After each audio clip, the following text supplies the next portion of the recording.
2013 fashion shows with Jason Wu. Hello.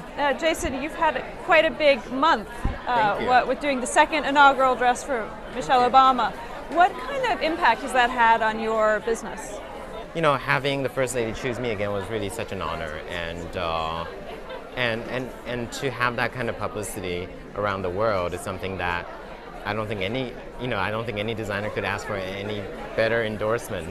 And is there a danger then in that kind of sudden blast of publicity in terms of people doing too much orders or trying to get you to grow too fast? Especially when you're a business as young as yours. And I've always really measured my growth by how much I'm ready at the time. And so, but between the first inauguration and the recent inauguration, how much has your business grown? My business has grown quite a bit. I mean, I went from like 3 employees to 30.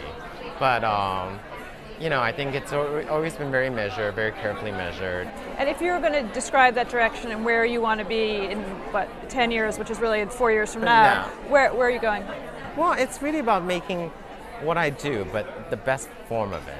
It's making impeccably tailored and impeccably made dresses, and to take it to the level of just, to match the level of the best of the international houses. I think that's really important for me.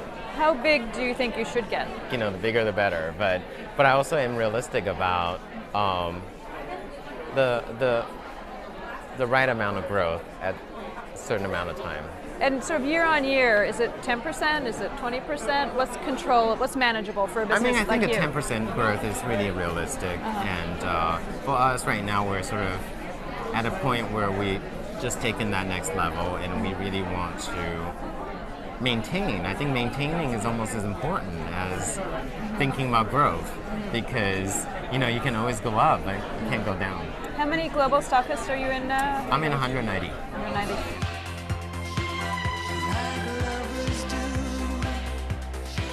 Okay, so let's talk about this collection. Yes. Now, is this similar to what we saw on the First Lady? Are there any connections between the two? No, it's quite different. I mean, the red was coincidental because, I started working on the First Lady's dress in November. I started working on this collection in October. So there was this architectural element that perhaps you haven't seen as much in my collection.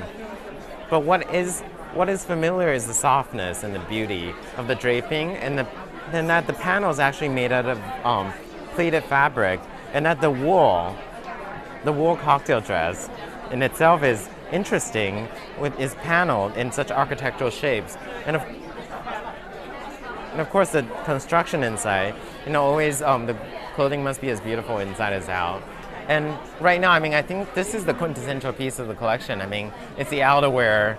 It's the outerwear piece, It's made of velvet, satin, and wool. And it's just a luxurious piece. And it's just really about,